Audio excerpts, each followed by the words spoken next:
All right, it's mid-August 2022. This is Friends and Brothers podcast. I'm Rob. This is Marcus. Friends and Brothers is a channel to discuss all topics concerning modern men. Our mission is to change lives and be a resource for you to find or regain your inner Yelp.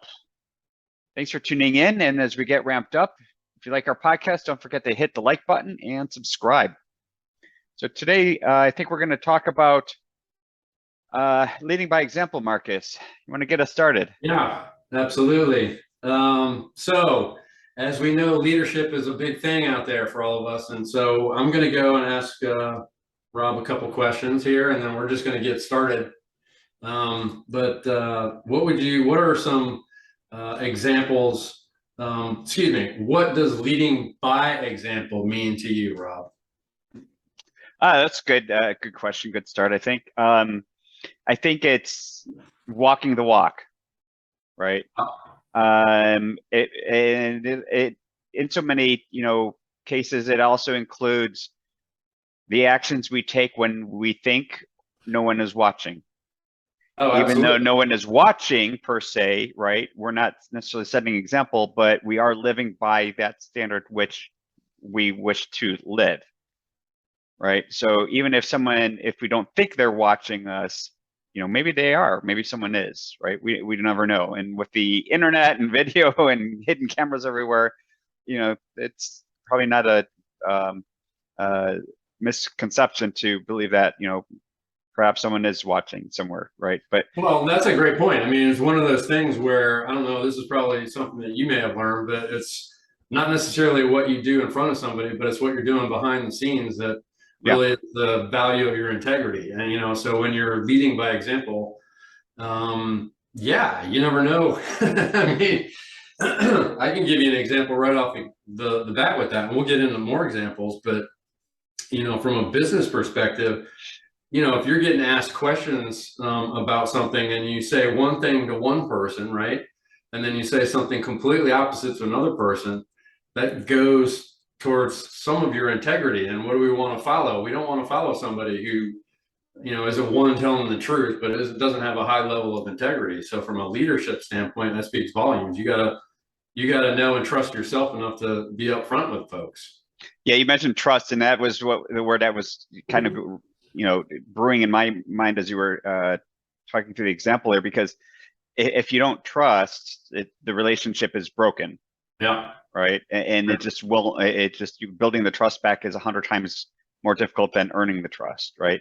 Absolutely. And in my case with my kids, and talking about examples, I mean, my kids are they're starting to emulate the actions and the words by my wife and myself, right? So Yeah. whether it's curse words, or whether we're trying to reprimand the dog for uh, barking incessantly, it doesn't matter. They're watching what we're doing, and they're literally sponges to our words and actions as parents, right? Well, yeah, and you can take that and expand upon it because you've got little ones, so they're like little sponges taking in everything. But to go to the previous mention as far as modern technology watching us everywhere half the time, I mean, you don't know who's watching you. Like when you're in a leadership position or you're Right. just a person that's doing something, and then you kind of get elevated into a leadership position.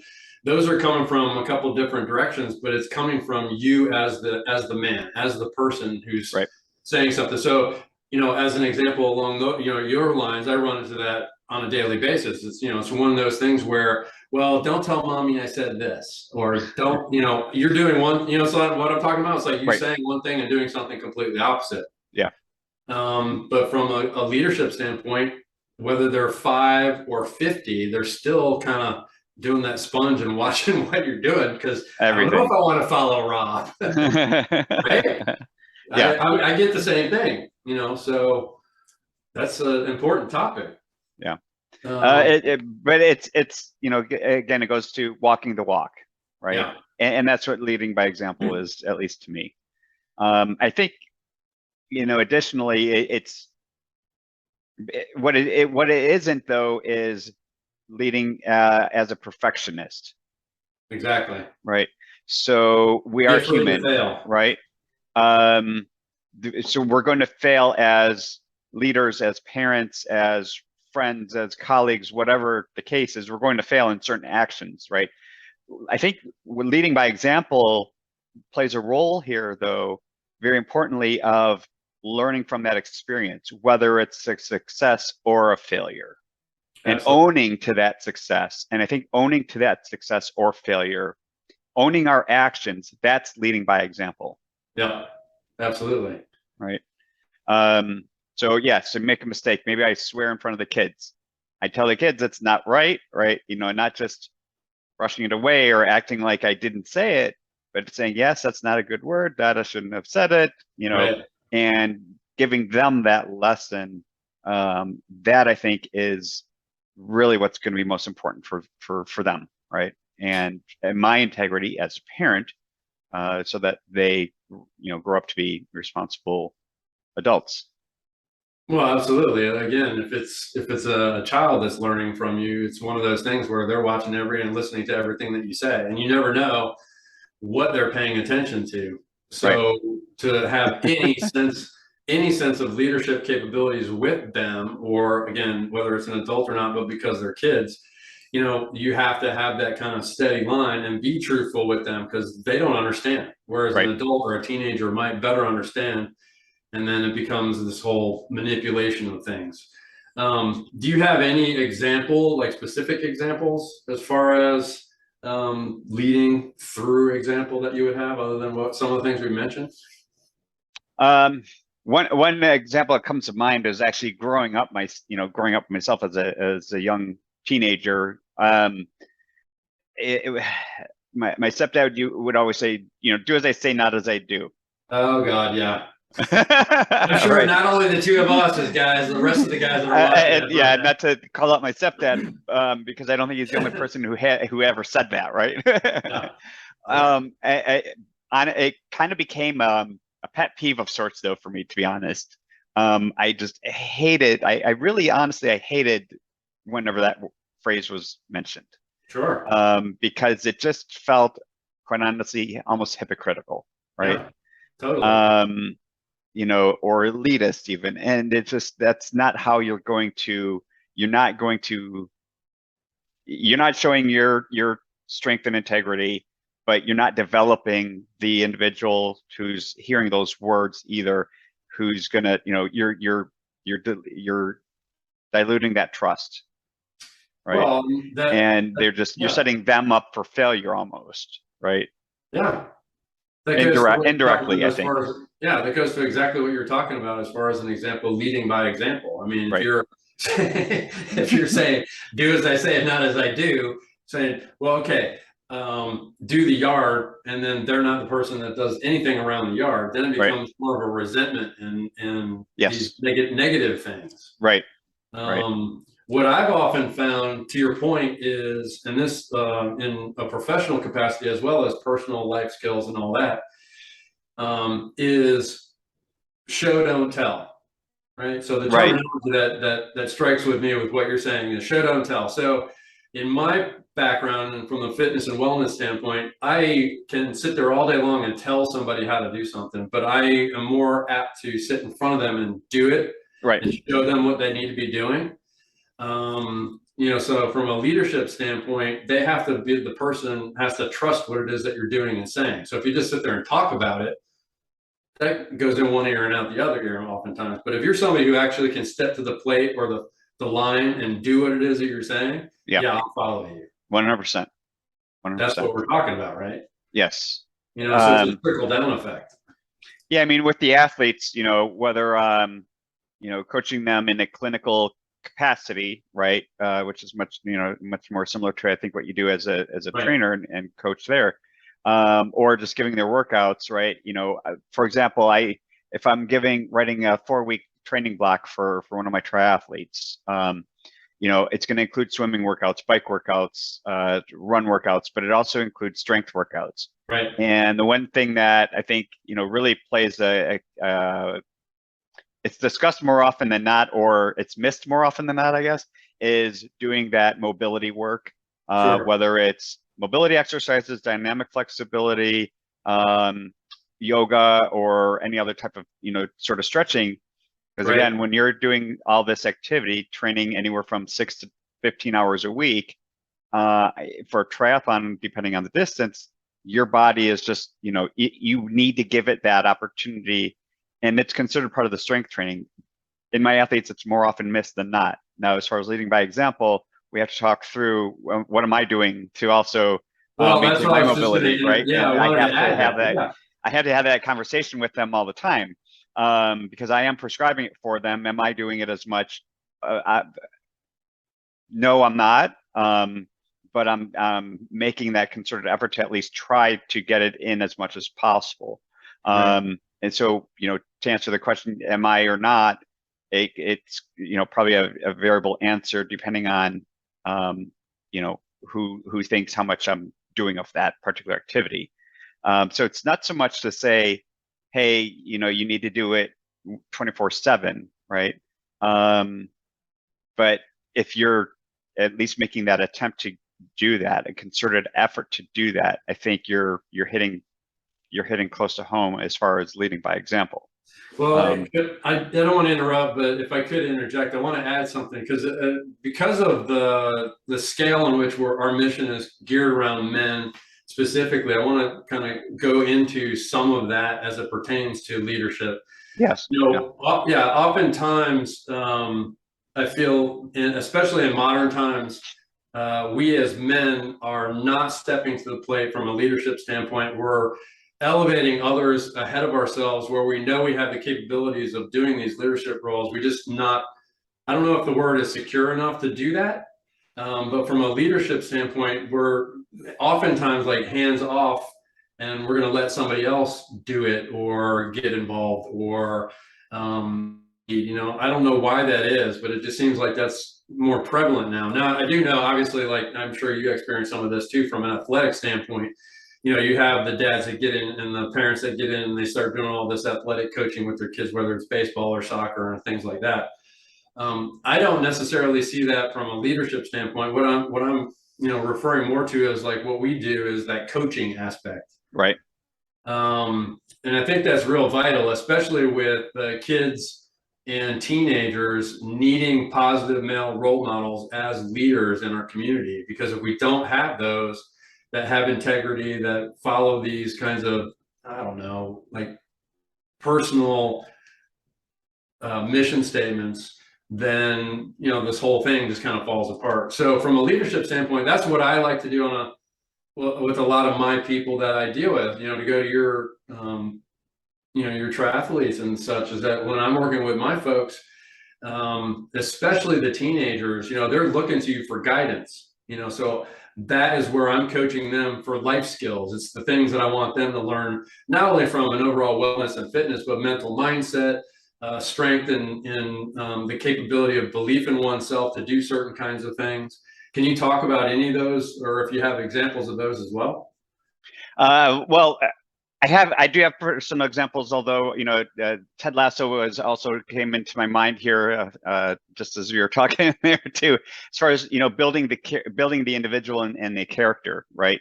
Right. I don't know if you've seen the series at all. There are two seasons in. One of the best. Not to plug for them, but it's one of the best TV series I've ever watched in my life. And the attitude he has with his team as a coach, right? He does lead by example, and believes that honesty and kindness will prevail, right? Yeah. And then around that, because he doesn't have to build the athlete's already built there, right? But he needs to find their strengths so that they can work together as a team and be Right. stronger as a team, right? Right. So enough on that part. But personally speaking, one thing that also comes to mind though is the diet, nutrition, what we're consuming at home as parents, because I think what I have seen, my own personal view, and the statistics are also there, in terms of men's health, right? And not just being necessarily overweight, right, but just overall health and capacity. Mental health has been much more exposed in the last couple of years. Oh, And I'm glad it has been, because I think mental health has really plagued men and fathers for centuries, right? You're not perceived as being a man if you have any anxiety, right, or stress. right. And There's to all be this honest, negativity around that's all that complete. stuff, right? Yeah. To be honest, that's complete BS. So if any man or woman or human said, I don't have stress, well, I'd call BS on them. And that's, I guess, not leading by example. So I see that a lot just amongst, even friends and family, where they're saying, my family is my priority, but, they're 50 pounds overweight and they're going to McDonald's every other day, right? Right. So Exactly. you're not leading by example when you're saying you prioritize your family and you're making sacrifices for your family, but you're not actually honestly leading by example. Right. And you're getting through that temporary moment, right? And that happens. Honestly, it happens. But we need to be cognizant of that, because again, we have little people in the back seat who are watching what we're doing and listening to what we're ordering through the drive-through. Well, that goes back to your, don't do as I say, do as I do, or do as I do. Yeah, exactly. I mean, so there's the hypocrisy, and you're absolutely right. It's like when you're doing those kinds of things, like, what are you teaching your kid, or what are you teaching the people that you're supposed to be leading? Right. Yeah, I mean, those are some extreme. And one thing I did want to follow up with you on is exactly that. When it comes to leadership and mental health, and we'll get into a lot of these topics as we move forward with this channel. But with the past couple of years, and to your point, is that it's elevated all those kinds of things. There's been more divorce. There's been more alcoholism. There's been more child abuse. Here's the thing. I have a number of guys who are in the police enforcement, and they're sharing with me all kinds of stories that there are upticks in child abuse and other kinds of things during that time from a mental health standpoint. But I want to circle back to the aspect as far as mental health and leadership. I mean, those things, it's okay. As men, we're often taught, and we're supposed to be the leaders of the pack in some capacity. I'm not talking alpha male and all that kind of stuff. I'm talking just be confident in oneself and bubble up and step up to be the man in the house, whether that's you and yourself, you and your kids, you and your spouse, you and your girlfriend, boyfriend, whatever that is. But when you take out that element of mental health and can't say to yourself honestly, well, I'm kind of struggling with some things, and I need somebody to reach out to, whether it's a friend or a therapist or whatever that may be. It's okay. There's nothing wrong with that. It doesn't mean you're weak. It doesn't mean you don't know what the hell you're doing. It just means you need a sounding board. And that's part of the reason why we wanted to start having these conversations, right? 100%. Yeah. So 100%. Maybe that's where we're coming in with you guys as you're watching us, is that from a leadership standpoint, we're going to show you and not just talk about it. Hopefully, yeah. All right. But I don't know if there's any other parts of this that we want to go over today. We can expand upon this further in so many directions. I like where we can.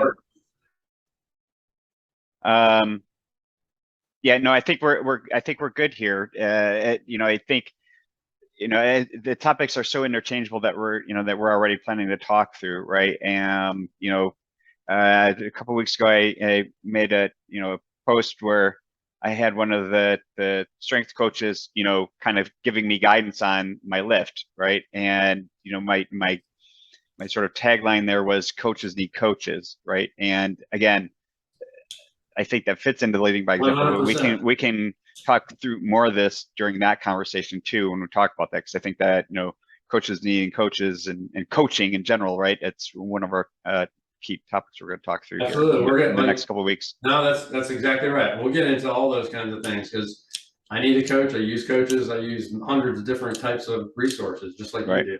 Yep. Absolutely. All right. All right. Good stuff. Yep. So closing out, thanks everyone for listening in. Again, if you liked today's podcast, hit the like button. Don't forget to subscribe. And have a good weekend. We'll be talking to you.